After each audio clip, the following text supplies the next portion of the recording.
थे?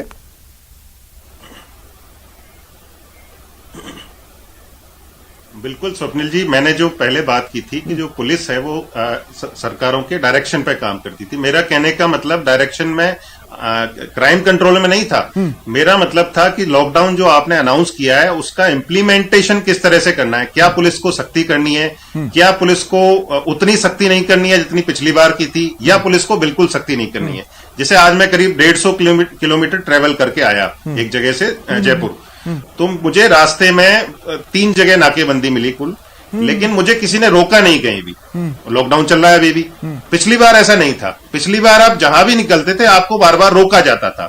तो कम से कम राजस्थान के बारे में मैं कह सकता हूं कि पुलिस उतनी सख्त नहीं है जितनी पिछली बार थी। तो पुलिस जब सख्त रहती है, मूवमेंट को रोकती है, तो निश्चित रूप से अपराधी भी उस पर नजर रखते हैं कि यदि हम कहीं निकलेंगे, कोई अपराध करने के लिए जाएंगे या कोई अपराध घटित करके भागेंगे, तो पुलिस हमको जगह जगह मिलेगी, वो हमको रोक सकती है, बहुत जल्दी से हमको पकड़ सकती है। तो इस तरह का जब ये आप बिल्कुल ठीक करें कि जो टीम लीडर है वही डिसाइड करता है कि लॉकडाउन को किस तरह से हमको इम्प्लीमेंट करना है। क्या उतनी सख्ती दिखानी है, कोई बाहर नहीं निकले, या कुछ मूवमेंट होता रहे, लोग परेशान नहीं हो बेवजह। इलेक्शन या दूसरे समय पर उससे भी हो सकता है कि जब वो निश्चिंत है तो हम क्यों फालतू में चिंता में रहे। बिल्कुल, मैंने जब बात की शुरुआत की थी तो मैंने आपको बताया था कि पिछली बार कोरोना कम था लेकिन डर ज्यादा था। इस बार कोरोना ज्यादा है लेकिन डर कम है। इस डर को कम करने का जो सबसे बड़ा कारण है वो है पॉलिटिकल क्लास ही है। जब पॉलिटिकल क्लास इस तरह से सारे काम कर रही है जो आमतौर पर वो करती है, आम दिनों में करती है, तो लोग क्यों मानेंगे इस चीज को? क्योंकि उन्हीं लोगों को फॉलो करते हैं, वही लोग नियम बनाते हैं, वही उनको फॉलो करवाते हैं। ठीक है। एक बार फिर मैं आनंद वर्धन जी आपके पास आ रहा हूं। आपका क्या आनंद वर्धन जी मेरे से जुड़े हुए हैं? वो डिस्कनेक्ट हो गए। चलिए ठीक है। डॉक्टर रवि गुंठे मैं आपके पास आ रहा हूं। डॉक्टर रवि, मुझे एक बात बताइए कि अगर पॉलिटिकल क्लास कंफ्यूज नजर आएगी तो नीचे टीम भी इंप्लीमेंटेशन में कंफ्यूज होगी कि हमें कितनी सख्ती दिखानी है, उसका मापतोल रखना पड़ेगा, कहीं हम ज्यादा सख्ती दिखा दें और पॉलिटिकल क्लास हमें बैक ना करे। इस तरह के कंफ्यूजन का भी असर पड़ता होगा साइकोलॉजिकली।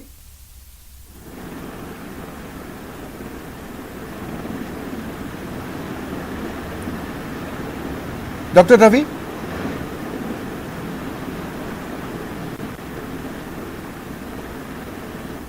डॉक्टर रवि सुन रहे हैं मुझे?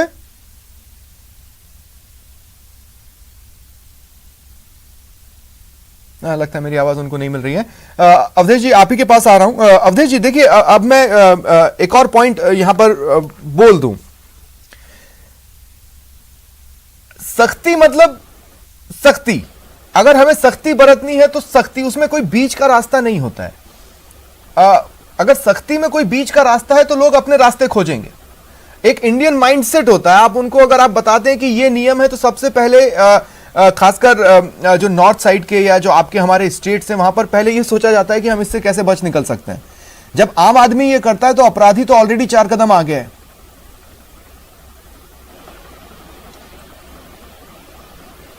बिल्कुल स्वप्निल जी, देखिए आपकी बात ठीक है। पिछली बार जितनी सख्ती थी लॉकडाउन में, इस बार राजस्थान में कम से कम उतनी नहीं है। मेरी जिन अधिकारियों से बात हुई जो नियम बनाने और उनको इम्प्लीमेंट करने में शामिल हैं, उनका लॉजिक ये है कि जो मूवमेंट आपको दिखाई दे रहा है वो आम दिनों से 8 या 10%, 5% उतना है।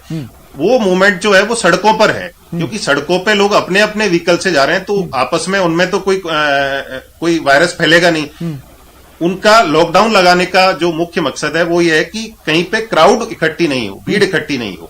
तो भीड़ तो इकट्ठी नहीं हो रही है, हम देख रहे हैं। लेकिन पिछली बार जो एक फायदा हुआ था इनडायरेक्ट लॉकडाउन लगाने का, जैसा आपने बताया कि क्राइम भी कंट्रोल हो गया था, तो इस बार आप सख्ती दिखाते तो मूवमेंट नहीं होता लोगों का, तो वायरस का संक्रमण भी कम फैलता। बहुत ज्यादा एनर्जाइज्ड थी।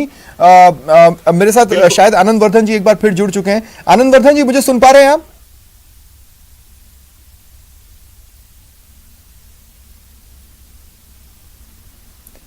जी आनंद वर्धन जी, मेरा सवाल आपसे यह है कि क्या पॉलिटिकल क्लास के कंफ्यूजन से ओवरऑल मोरल और इफेक्ट्स पर जो कि पुलिस अपना सकती है उस पर असर पड़ता है?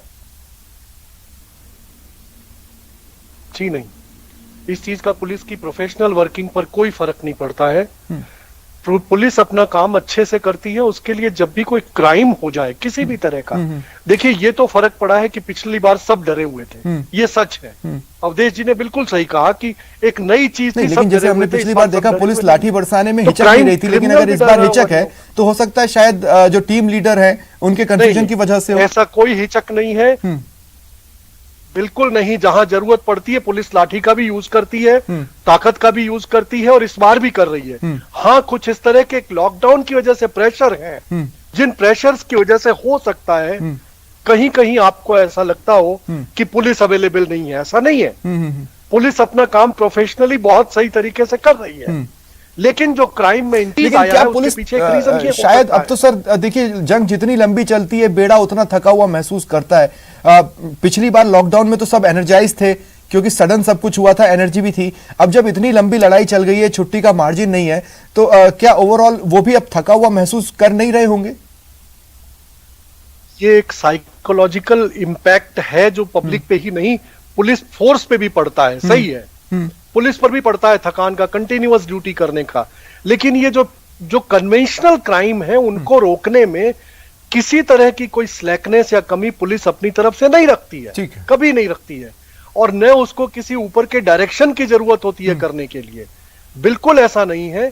लेकिन हाँ, इस बार क्रिमिनल्स को भी लगता है कि अरे क्या है, पिछली बार तो बहुत कुछ था, इस बार कुछ नहीं है। हालांकि हो उससे उल्टा रहा है। इस समय आप देखेंगे कि जो इन्फेक्शन है वो बहुत ज्यादा बढ़ा है। हाँ। लेकिन लोग स्लैक हैं, लोग घूम रहे हैं, तो इसका फर्क पड़ता है। लेकिन क्राइम को वर्कआउट करने में पुलिस की प्रोफेशनलिज्म में कहीं कोई कमी मुझे नजर नहीं आती है। ठीक है, किसी भी जगह क्राइम को खोला जा रहा है। ओवरऑल जो हमारी फाइंडिंग्स थी या इस डिबेट को बुलाने के पीछे मकसद ये था कि अब ये देखिए जिस तरह के हालात रहे उसमें हमें एक ही जैसे दो टाइम फ्रेम मिले और उसमें आंकड़े एक दूसरे से बिल्कुल उल्टी कहानी बयां कर रहे हैं। ऐसे में क्या इसके पीछे रीजन हो सकता है, उसी को खंगालने की कोशिश हम कर रहे थे। लेकिन ये बात फैक्ट है कि आंकड़े ये बता रहे हैं, उम्मीद की जानी चाहिए कि ये जो क्राइम फिलहाल हाई नजर आ रहा है उसे अगर हम अनलॉक की स्थिति में जाते भी हैं तो कम से कम क्राइम रेट को किसी तरह से लॉक किया जा सके। बहुत बहुत शुक्रिया आप सभी का मेरे साथ जुड़ने के लिए।